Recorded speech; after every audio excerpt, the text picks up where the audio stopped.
Hello, everyone, and welcome back to another episode of Not a Secret Agent. And today I'm here with Lisa Scoula-Mullins. Yes, thank you so much for coming. Thank you. I'm so excited. So let's get straight into it. Okay, so tell me a little bit about yourself and why you got into real estate.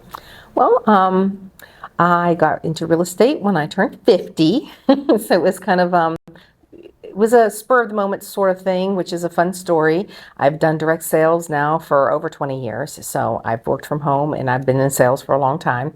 Very successful at it. My husband and I moved to Georgia. We opened up the landscaping business because that's what we wanted to do. And we're in a couple months, and I said, you know, it would probably be really good to add to this. We should get into real estate, because we can network with people and meet people down here because we didn't know a lot of people. And I did, and then I had to take a class and a test and another test, and so I'm selling real estate now. You're all in it now. Yeah, I'm all in. I said I'm all in. Right. Oh, that's it. Okay. Yep. And that's how I got started. Love that. So in the beginning when you started, what were some of the challenges that you faced? Not knowing it, not having a sphere. I didn't feel like I had a sphere in Georgia. I'm from Ohio my whole life, so I didn't have, I didn't really have anybody I networked with down here except for the people that we met in the lawn care, which was a pretty good sphere, but it was learning how to reach my database, did a lot of referral business. That was a huge challenge for me because I didn't feel like I had the people to call. How'd you overcome that? I started getting referral business. I started realizing that people that are on my social media and people that I have in my database all over are still buying and selling homes. They have referrals, and I can get a referral bonus being with Keller Williams or, by referring that out to another Keller Williams agent. So I know her and her husband are very good at lead generation. Her husband is a character. I'm gonna make him get on the camera. I'm gonna make him. But both of them are really good at lead generation. So can you tell me more about that? Your favorite ways to lead generation? We lead generate mostly in person. Yeah. I feel that I know there's a lot of people that will get on the phone and they can make phone calls for 2 or 3 hours and just call now. I'll make care calls. I call my sphere people I know, leads that I generate and I keep contact with, but just to sit and talk, that's just not me. Now my husband, he can do that. I just don't like to do that. But we go out. So every time we go places, we try to find fun ways that we're going to meet and talk to individuals about maybe what their hobbies are, what they're doing. A lot of times we go out to dinner a lot. So we like to talk to the staff, our waiters. And a lot of you end up meeting people that you didn't even realize that they have real estate needs as soon as they find out you're a realtor or they're interested in it as a career. So we always do it in person. Nice. Everywhere we go. How do you overcome being a little nervous or not knowing what to say to people? How did you get over that? A lot of it is compliments. I've learned that people like to be complimented, and there's features about everybody I meet that I like. So I just tell them. So if I like their hair, I tell them. If I like their outfit, I tell them. If I love their kids or what they're doing, I'm just not afraid to talk. And when you say that, usually their face lights up because it's usually something nice. And they're like, well, thank you. And then they want to compliment you back, which is always fun. So the conversation does usually pick up from that. Normally that doesn't end. Normally that isn't like, oh, thanks, and they walk away. They usually want to have it. And then at that point, you're into a conversation, and that's how I overcome it. Because I know it doesn't have to be about real estate, because this whole career is a relationship business. So it's about building that relationship. And if you're going to build that relationship, you got to get to know them a little bit. Yep. That's very true. We usually end up out to dinner. I like walking up to people and compliment them just on a day-to-day because I know how it makes me feel. So I love doing it to other people. It feels good, and that's my overcoming. Yeah. I mean, even if I'm doing a door knock, I got something good to say about their yard. Something. Got to compliment them some kind of way. That's right. Makes people open up to you a little bit more because they can tell that you're really nice. Yeah. Okay. So when you're out and talking to the people, how do you capture people's information so you can follow up with them? Well, that is the key. If you can talk to people and get a name and a phone number, you have a lead. It's a genuine bona fide lead, and now you have somebody to follow up with. So I have a digital card that I use on my phone. That is how I broke that. Back in the day when I was doing direct sales, I used to keep Post-it notes with me, and I would give them some kind of information that I'm selling, and then I'd say, now that's my name and phone number. Can I have yours so that I can follow up later? And they usually just all take a second, they jot it right down. You can do the same thing. And if you're talking with people in person, sometimes they have something of value they want to share with you, like maybe they have a business or a restaurant, or they're doing something, or a lawn, or they do something, they sell cars. Then I want to get their information and I'll give them mine. But the digital card is how I can capture it the best. I'll say, well, let me give you my card. The little paper cards are great, but if you're only just passing them and you're not getting anything back, it really does kind of die right there. So hand them my phone. Here, I'll send you my card. Just fill out your information. They put their name and their phone number in, and I send them my digital card. And then the app that I use actually gives me a follow-up reminder in a day or two to call them. So you're basically getting their contact and saying, okay, well, I have your contact. Let me shoot you this, and That's just right. send them the link. That's exactly That's right. very smart. Because I hate when I hand people the card. I'm like, oh, yeah, send me a text. And Yeah, they don't. they don't. No, they will not. Now, if they automatic. hand you their business card, the same app, you can do this. You can take a picture of it, and then it'll still send you their information. And now it stores theirs, and they get yours. Cool. Well, that's good. Can you share the name of the app? Well, I use Shuffle by LFI, but there's a lot of them out there. So, and that one's a fee, but it comes with stats, so you can actually look up what it does. Like, did they view your card? It tells you. So be careful. I'm just saying, if you're giving this to somebody, because it tells me if you looked at that card, and I'll be like, look, oh, that was great information, and then never even view the card. So just lying to you, but that's okay because I'll call them anyways. That's right. She knows. That's right. Like Santa Claus knowing you. That's right. We know when you've been sleeping. Yeah, there's other apps like Blink. Blink is one. Yep. And Popple. They kind of do the same thing. Yes. But I think it is kind of similar. You have to pay to see who looks. But I think that's a good idea, and I think I'm gonna start doing that, getting their contact and say, okay, and then send them the link to the Popple card That's it, or right. the Blink card. And the Blink, yeah. That's very and then that way you have their stuff. You can follow back up. Yeah. Yeah, because that's a big problem there. Okay, so we were talking earlier, and you were saying that you do estate and land sales a lot. Yes. Can you tell me more about what you do with the estate sales and land sales? Tell me more about that. So this is my 6th year with real estate, and when you get started, you usually just start with the residential sales, and you're just doing it. So I ended up getting somebody who wanted to sell some land because I sold a nice house that was right across the street from his land. So I was like, yeah, of course, you don't say, oh, I've never done that before. Well, I had never done that before. So our office in Keller Williams, there is a plethora of just resources at your fingertips. So you just make a couple phone calls, find out what you got to do. Got that land listed, and I ended up with a lot of land business from that particular land. Okay. And it seems like when people think that you sell land, they're like, oh, she sells land, and they call you. I was like, okay. Land is a little bit easier to sell than houses. It takes longer. You have to be very patient with it because you don't have a lot to market with. A house, you have all this marketing you could do. Land, you can do a little bit of marketing, but it's land. So the paperwork's a little bit easier, there's a little less money involved in it because you're not doing all of that marketing, but it is knowing your sphere. So I've done a lot of open houses. I've met a lot of people that I know who's looking for land or who likes a certain area. So I just reach out to the builders that I've met and everybody, hey, this is what I have. And that's how I usually sell it. But that's how the land came to play. Estates kind of sometimes run into that, but as a realtor, you're gonna run into estates because people are always either they're passing on or they're just whatever happens, and then you have to deal with what's left. So I like doing that because I really feel like it's amazing to me how many people don't know what to do with their they don't know what to do with their house. So they don't even know when they buy a house to make sure 2 people are on that deed right from the beginning, so you don't run into things. How to get it out of probate, how to keep it from going into probate. So if I can talk to them beforehand, which are great care calls, hey, are you guys prepared? Do you have an estate sale together? Do you have a trust together? Those are just great conversations. But it takes another level. You have a whole nother level of helping them when you're doing estate sales. So having a great vendors list, knowing to get all those people. I have somebody who's actually coming from Missouri, I think. Came from our lawn care company because they called because they needed a cleanup on this house. And when my husband talked to her and found out that she's not even here and the house will need sold, of course, he gave me the referral. And then I called her up and said, listen, I have everything you need. And after talking to me, she's like, I am so glad I met you guys. Because now it took and that makes you feel good because then you're helping somebody really well. So when I think of the estate sales, I usually think of when you're passing by and you see the sign say estate sale, it's kind of like a yard sale. Yes. Essentially. Does it go beyond that, or can you tell me more about what estate sales are? Well, it goes way beyond that. So if they're having that estate sale, 9 times out of 10, they've already talked to pretty much everybody they need because I will I don't do that myself, like sell it. So I will hook them up with the estate sales people that I know, and they can contact to see who's going to work best. And those people come in and they will organize that and make money for you. They, of course, take a percentage.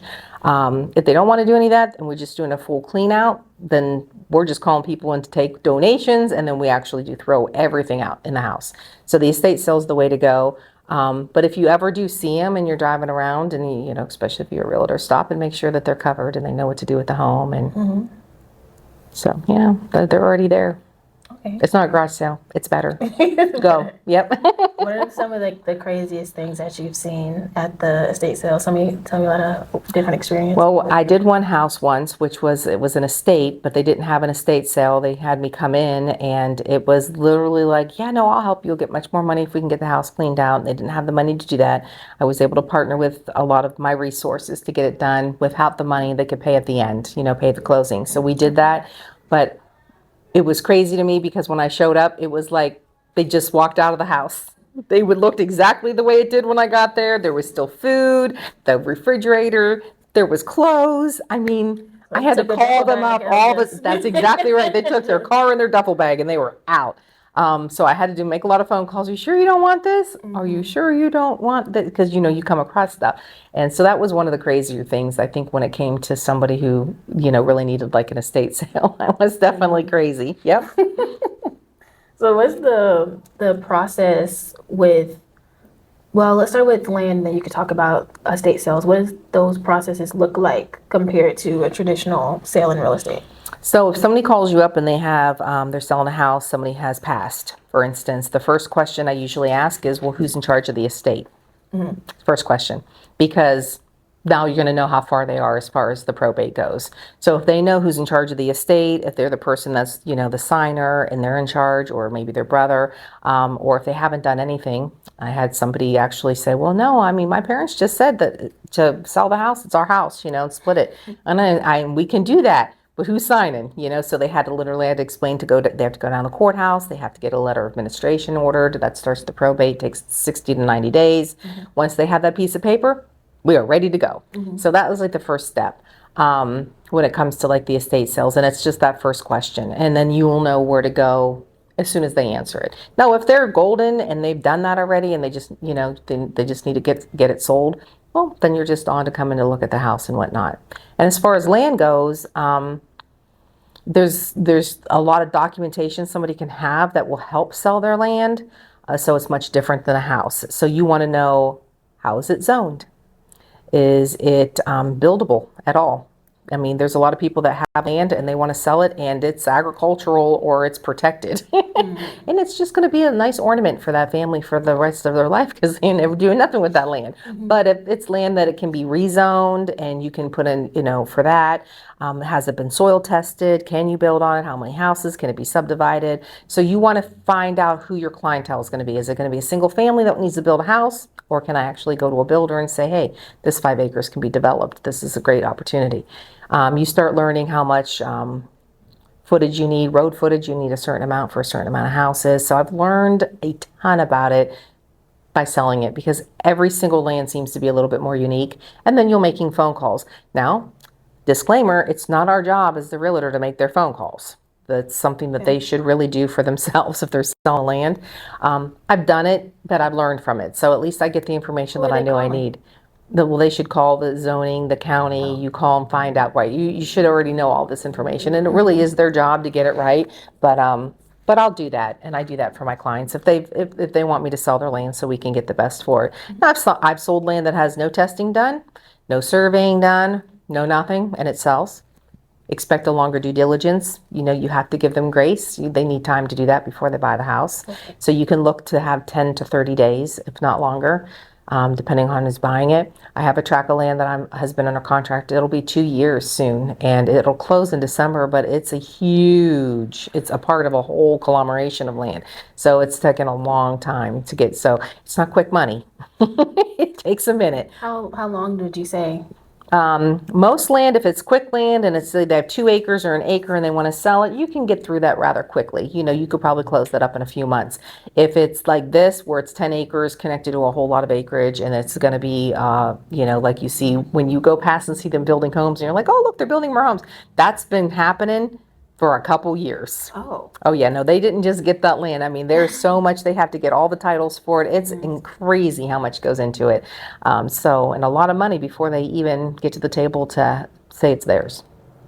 How much is a few months and then come with a quick sale, and then how many years with the long? So it's been almost 2 years that this one land is a big builder that's going to be building on it, and it should close in December. I mean, that's been our last date. They're pretty much done, but they have to get ordinances and clearances and title works done, and they've even had to buy they've had to even buy other land to make it work, so it takes a little longer. But the regular land, if you just have somebody who has, hey, I have some land. Now, if you have somebody who has land in a subdivision, where you see sometimes there's a little extra lot that is for sale. Now that's going to be real different because it's going to be part of covenants probably right off the cup. So it's really just grabbing your information and knowing, and then, using your resources, make a phone call and see. But land, I like it because you don't have to do anything else, and it just is, I tell everybody we're going to market. It might take a year depending on the demand. And and it's hard to price. So you can price it high, because people aren't afraid to call you and say, we're willing to pay this for that land because this is what we want to do with it. So it's not like a house either. So you can price it somewhere that feels comfortable for what they want to get out of it. You can give them an idea from what land sales are. So there's a lot of little different things that are different with it. Yeah. How do you market a land sale? Because, with regular houses, you can do open house, you're video tour, not doing any of that. So you could be really, really snazzy and do like an aerial view of the property. I normally just take tax records, pictures off Google, and this is the land, and I could use those pictures. I have not done this, but I have seen agents go to the land and be like, this is the land I ever sell, and I could do a video. I do ads for them. I do a lot of ads on social media. If you're looking to build some prime property, some of the things that are around it or what you could do with that property. So I'll put that in the ad, because then people can go, oh yeah, that's what we wanted to do. So those are certain things. But other than that, no, you put a sign in the yard. You don't normally have to and you're just calling your sphere and doing ads for it and trying to, listen to what people need. So those are conversation starters. When you listen to people like, oh, I want to build a house, or I was thinking of doing this. Personally, I say buy the land, hold on the land, buy dirt and sit. It's going to be worth more money someday. When I see what people getting for their land that has been generational, it's like crazy to me. How much is the land typically? Can you give me like a range? So most land, if it's an acre, depending on the county. So saying you have an acre right now today in Loganville, and it wasn't in an HOA, it'd probably go between $89,000 to $100,000 an acre for that acre. Now, if it's more acreage, and I have a lot that's in Walton County that I have sold, sometimes that just varies. And I feel like the more you have, you can kind of break it down and make it a little bit less, because it is going to be more. And you can also offer more commission. Some people charge, I don't know why, it's easier to sell, but you can charge more commission on land, because sometimes it's a lot lower price. Because you take longer to do it too. That, and if you're $20,000 on a little lot, like a quarter acre, a normal commission rate, normally, some agents will make that a flat rate to get the transaction done, or they'll make it a little higher. So. That's cool. I know, different things. Okay. So my final question that I always ask everybody, what is the best piece of advice that you have gotten that has made you a successful agent? I feel like knowing that everything that I'm doing today does really pay off in 3 to 6 months. And that's something that you don't know when you're new, and they tell you that, and you're like, yeah, okay, sure, but it does. And not to be a secret agent, you immediately tell, and that was great advice. Tell everybody, no matter what, that's what you're doing, because it's not that you're trying to get their business. It's because we are a conversation business. Yeah. They're going to go to dinner tomorrow night, and their friend's going to go, yeah, we've decided we're going to move. And they're going to go, oh, that's great. And then if it's top of mind, oh, I have a great agent. Do you have an agent to work with? So that type of thing is making sure you're not secret and you are telling everybody. Exactly. Yeah, Love that. most important. Okay. Well, thank you so much for coming. Well, this is a pleasure. Absolutely. Yeah. Please be sure to like, comment, and subscribe. Tell me who you would like to see next, what topics you would like to hear from me and my guests. And thank you so much for watching. Bye. Bye. Yay.